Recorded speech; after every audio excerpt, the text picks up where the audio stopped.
घटना हुई पिछले दिनों 7 तारीख को। परिवार बहुत सदमे में है, माँ बाप बहुत सदमे में हैं, क्योंकि माँ बाप ने बहुत गरीबी से उठ के अपने बच्चों को पढ़ाया, यूपीएससी क्लियर करवाया, आईपीएस बनाया और उसके बाद इस लेवल पे पहुंचकर और ऐसा दुख अचानक मिल जाए तो हम सब समाज में रहने वाले हैं, हमें पता है कि उस दुख को किस शब्दों में बयान नहीं किया जा सकता।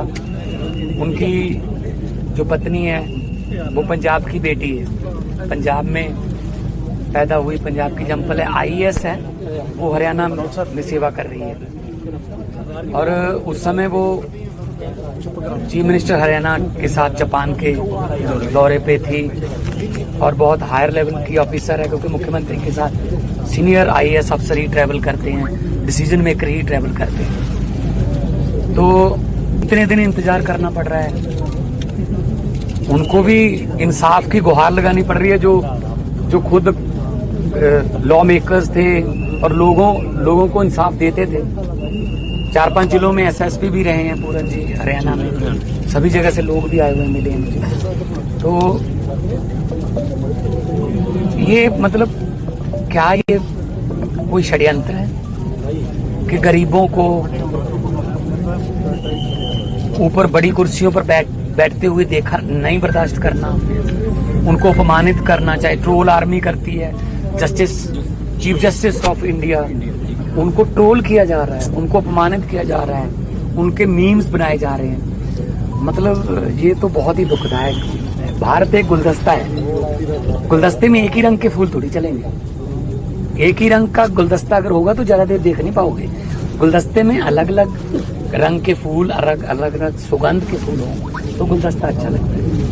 अगर कोई आम घर का बेटा, कोई गरीब घर का बच्चा पढ़ लिख के ऊपर तक पहुंच गया तो उस लेवल पे भी आप उसको मतलब काम नहीं करने देते, जाओ उसको ऐसी टिप्पणियां करते हो, ऐसी उसको अपमानित किया जा रहा है उसको, कि वो इस लेवल का स्टेप लेने पे मजबूर हो गया कि अपनी जान दे दी।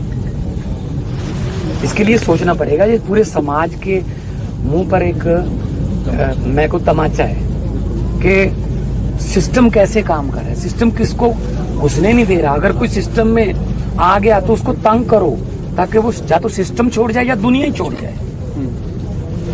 आप अगर कोई नीचे से आ गया, कोई पढ़ लिख के आ गया, नंबर आ गया, मेरिट पे आ गया, उसको जीने नहीं देना, उसको फील्ड में तंग करना है। उसके साथ वही भेदभाव जो बाबा साहब अम्बेडकर साहब को क्लास में नहीं बैठने देते थे, उस समय पीछे बैठाते थे। और बाबा साहब ने भी यही लिखा था, अम्बेडकर साहब ने, कि शिक्षा वो शेरनी का दूध है, जो इसको पिएगा वो दहाड़ेगा। तो उनको कितनी यातनाएं झेलनी पड़ी बाबा साहब अम्बेडकर साहब को, फिर भी उन्होंने मतलब सिस्टम के साथ अपना मुकाबला किया और कितने देशों से उन्होंने पीएचडी की डिग्रियां हासिल की, हमारे संविधान को लिखा। अभी उसी संविधान में सबको हक है, लेकिन यहाँ कह रहे हैं हम संविधान बदल देंगे। संविधान कौन सा?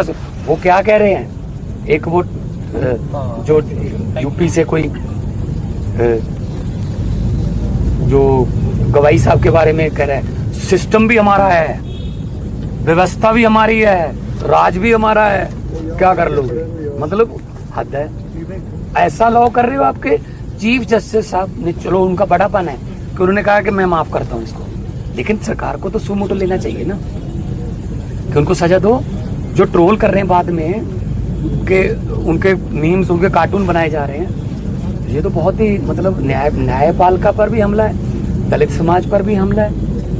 और मतलब दुख से कहना पड़ रहा है कि 2025 में हमें ऐसी घटनाएं देखने को मिल रही हैं, सुनने को मिल रहा है। हर रोज कोई ना कोई यूपी में, कोई कहीं मध्य प्रदेश में, कहीं गुजरात में, कहीं पे मतलब दबे कुचले लोगों के लिए मतलब कोई यहाँ सेफ्टी नहीं है, कुछ नहीं है। तो उनकी जो पत्नी है वो भी आईएएस ऑफिसर है, हरियाणा कैडर की, पंजाब की बेटी है, और पंजाब की बेटी, मैं तो पंजाब से हूँ और बेटियों को अपने मायके से उम्मीद रहती है कि हमारा दुख सुख जो है हमारा वो साझा करेंगे सबके साथ।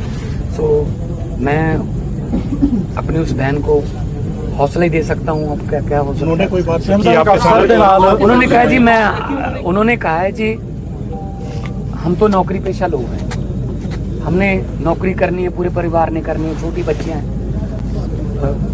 वो भी मतलब बहुत इंटेलिजेंट लड़कियां हैं, मिली थी दोनों बच्चियां, वो भी पढ़ रही हैं कि जी हमें इंसाफ दे दो। वो तो कहते मैंने वो 8 तारीख को आई, कहते मैंने उसी दिन बोल दिया था कि 9 तारीख को पोस्टमार्टम करवा लो, FIR कर दो बस। तो FIR की उसमें नाम ही नहीं लिखा किसके खिलाफ है। तो इसका मतलब तो कुछ उनके मन में है कि इसको बाद में कुछ कर लेंगे, इसका टेम्परिंग कर लेंगे या कुछ भी कर लेंगे। ਸਾਹਿਬ ਇੱਕ ਆਫੀਸਰ ਦੇ ਨਾਲ ਇਹੋ ਜਿਹਾ ਹੋ ਰਿਹਾ, ਆਫੀਸਰ ਫੈਮਿਲੀ ਦੇ ਨਾਲ, ਆਮ ਲੋਕਾਂ ਦੇ ਨਾਲ ਕੀ ਹੋਏਗਾ? ਨਹੀਂ ਨਾਕਾਮੀ लग रही है या कोई कॉन्स्पिरेसी? नहीं देखो जो उन्होंने लिखा है अपने उसमें तो उन्होंने कहा कि मेरी हर रोज बेइज्जती करते हैं फलां अफसर में। अच्छा वो लिख भी उन्होंने उच्च अधिकारियों को चिट्ठियां भी लिखी जी कि जी मेरे साथ ऐसा हो रहा है, क्यों नहीं काउंसलिंग की, क्यों नहीं उन अफसरों को बिठा के बात की। मैं पिछले 3.25 साल से पंजाब में मुख्यमंत्री हूँ, मेरे अफसरों में थोड़ा बहुत होता रहता है, बल्कि कोई बात नहीं, ह्यूमन साइकी है, नेचर है। मैं तो बिठा के बात कर लेता हूँ, यार क्यों लड़ते हो, पंजाब के लोगों के लिए सेवा करनी है।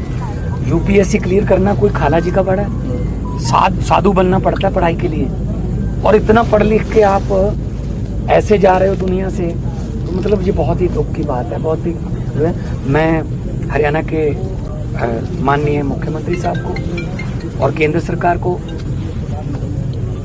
विनम्र बेनती करना चाहता हूँ कि इस परिवार के साथ खड़ी है। ਤੁਸੀਂ ਬਣੇ ਰਹੋ ਹਰ ਤਾਜ਼ਾ ਅਪਡੇਟ ਦੇ ਲਈ ਔਨ ਸਕਾਈ TV ਦੇ ਨਾਲ।